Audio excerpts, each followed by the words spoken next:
The products module has long been a real strength of Infusion software, and there's no difference when we come through to the browser version. The ability to is now been introduced to have unlimited price levels and the ability to activate and deactivate those price levels. So you've got more control there around the price levels available. There's the ability to track both serial and serial tracked items. If I go through and add a new product here, I can track my stock quantities and then track my serial numbers, allowing multiple serial quantities for batches, and also the ability to add an expiry date into those serial numbers. So you have both the serial number and a date attached to each item. Our products have the same cost settings, your latest and average shipping costs. In our settings tab, that's all fairly familiar, but you will notice with the linked GL accounts, it's telling you that the sales GL is the default, but also where it's getting that setting from. So you can see it's coming from financial settings. You can override that, but also if that sales GL was coming from your product group settings, it would tell you that that's where it's getting it from. If I then go and edit the sales GL for that particular product group, that's immediately updated into on all of those products. In our pricing tab, you can see I've got some quantity breaks loaded for this particular product. I can load them for each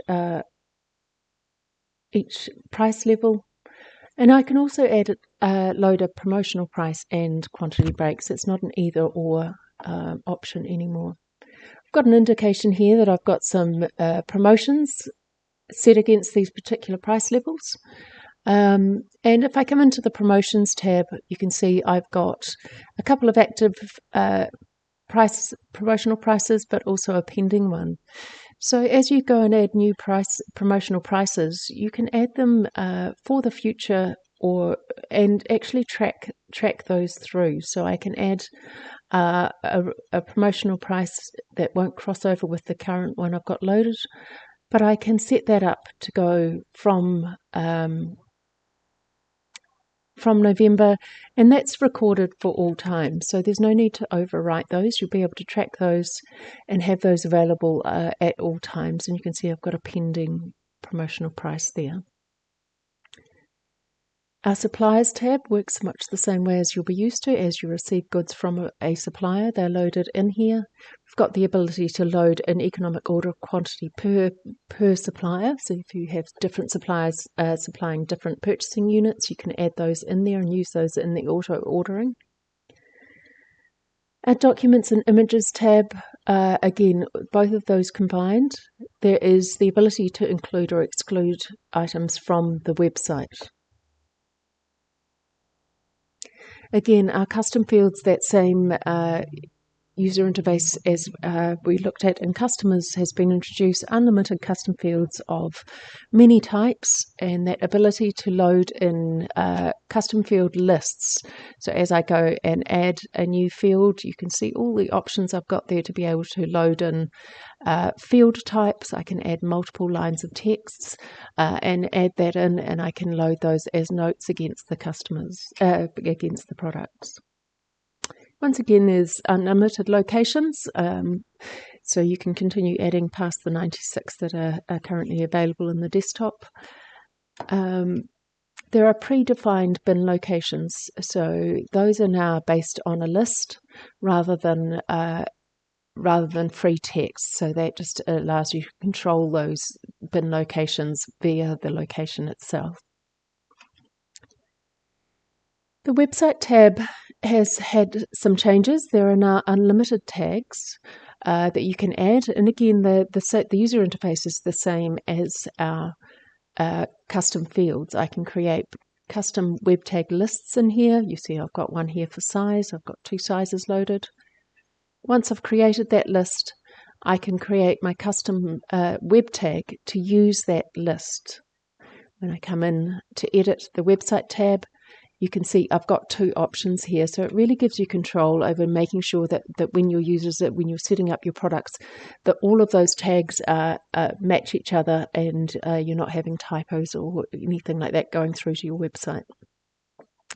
Another nice option in here is the ability to actually set a web description as HTML, and this allows you to display on a WooCommerce website your descriptions with HTML, so you can add colors and headers, bullet points, even tables, and you just generate that from a simple WYSIWYG editor that's available free on the internet, and it really does up the presentation of your products on your website.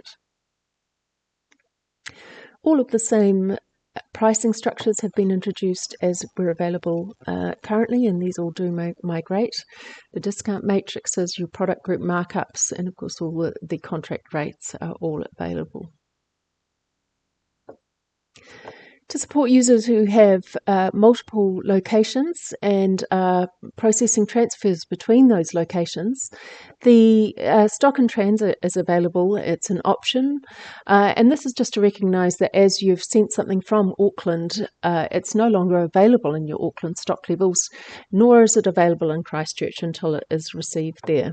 So as I go to add a transfer, you can see I've got stock in transit available there. I can turn it off and just say, well, it's already done, and I want it to go directly. But if I transfer via stock in transit, it goes via an interim period where it still belongs to Auckland, but is not available for sale in those available quantities in Auckland.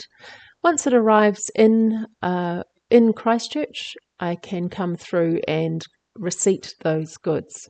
I can also print a picking list so that when I receive those goods in, I can print the picking list for all of those items.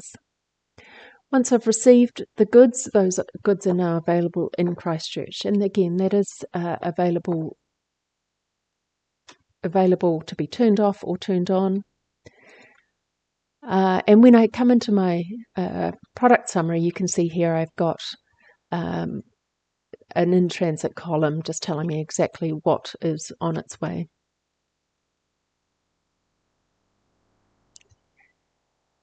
In the past, we've had people integrating from Infusion through to websites and using all sorts of really creative ways, custom fields, etc., to combine products and display them on a website with variant options. There's now the ability to create product variants within the software. So we have what's called a variable product, which is the parent product.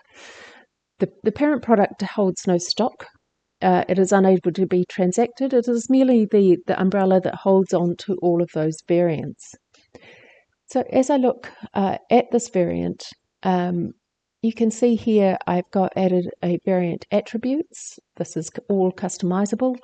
I want to use the size variant size attribute, and I come into my variants tab, and you can see here I've created these variants. Now these are true products. These are the ones that will hold the stock. If I click through, I can have a look at all the details around this particular product.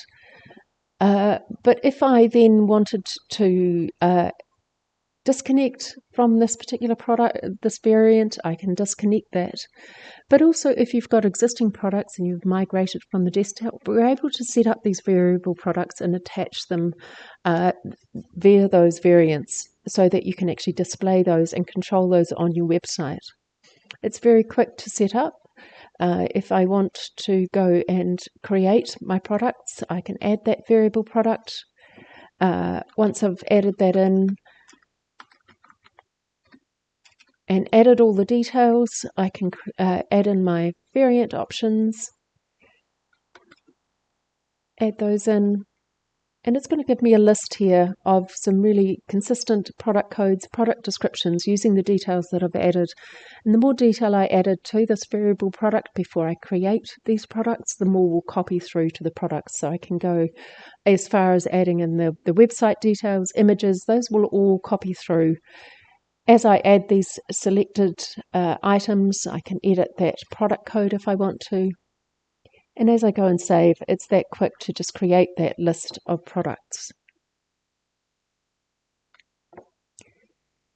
We touched on label printing when in the purchase orders as we're receipting products and transferring products, but there's also the ability to bulk print labels. Now, this is quite a different experience to the bulk label printing in the desktop version. There's no scheduling. There's the ability here to filter right down and print these labels right now. And as you'll see, we're going to give you information about the total number of labels to print. If I was to do something like print, say, the on-hand quantity, you'll see here it's saying you've actually got 58,000 labels to print. And it's going to say, actually, I'm not even going to let you do that. We limit it to 5,000, but you get that information before you go to print your product labels. You can see here we can include tracked products. I can include out-of-stock items and in-stock items. I can include my untracked items. And those products excluded are items that I've selected to not print product labels. So you've got complete control in here to print those product labels. You can see now I'm down to 20 labels to print. And when I go to print those, it is just going to bring those up on screen, and then I can control that printing using my Windows printer driver, so print those and scale them to fit my labels.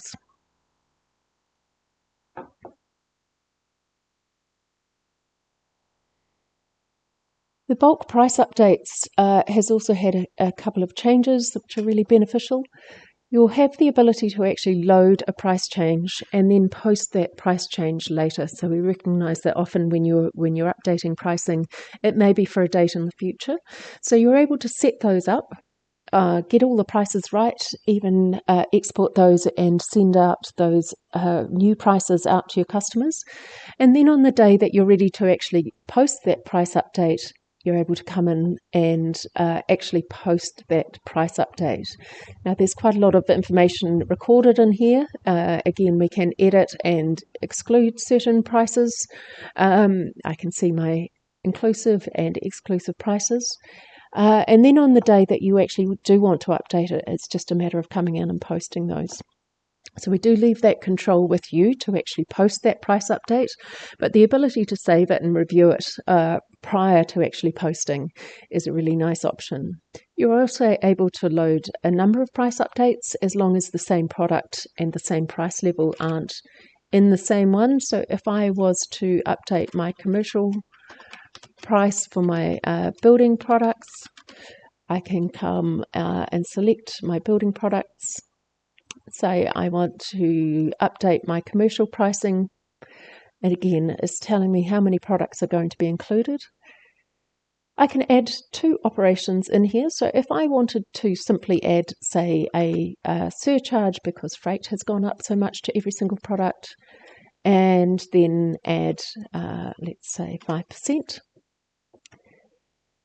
In the rounding, I can either round, once I add a rounding amount in there, I can either round the GST exclusive or inclusive amount, which is a really nice way for your retail prices to make sure that they're rounded, or for your wholesale prices to make sure they're rounded to exclusive.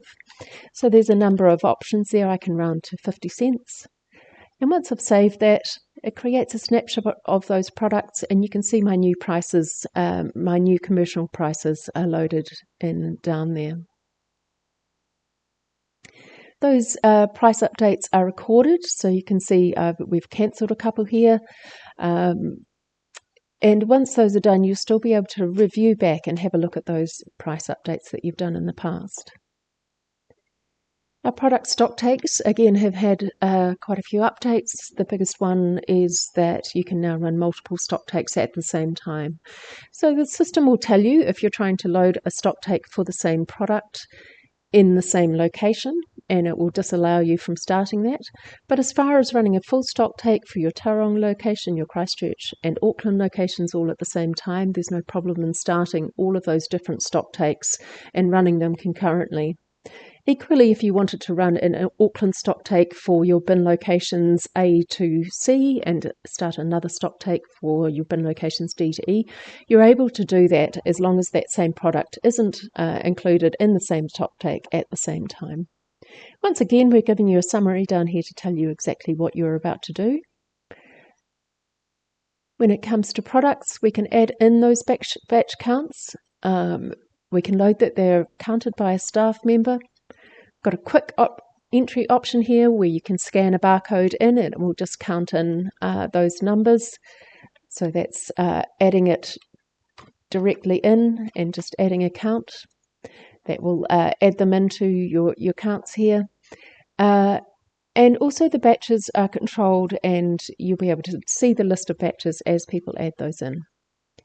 There's also the ability to import counts. We've kept the structure of that import file exactly the same as it currently is in the desktop. So if you've got stock take CSVs being created, those exact same file formats will be able to be used within the stock take import. Once we've completed our stock takes, you see here I can still see all of the stock takes that have been completed previously. I can come in and have a look at the batches and have a look at exactly what those people entered. I can still reprint that variance report. And a really nice addition, because we in support, we do occasionally get a panicked call where someone has accidentally posted a stock take and written off all their stock. There's the ability in one step there to reverse that stock take out. On our kit sets, we have the ability to keep your costs and pricing up to date. So you can see here I've got a dining table and 8 chairs. There's the ability in here to actually have a look and automatically update those costs. And that just means those costs are always the sum of the costs of your components multiplied by their quantities. So it's a really nice way to keep your margin set and know that that's always up to date. That option's also available on the kit set itself to say I want to always have that up to date, and that will just keep it up to date as the component prices change. But if you didn't want to do that, you could just update the price levels now and actually bring them in here and then make decisions on each price level before you go and save them. Again, you can see all your kit set components over here. But another nice addition here is to have a look at your kit set availability. So for Auckland, given the items I have in stock and available, it's going to give me the maximum kit sets that I can create. So that's just in the inquiry of any kit sets.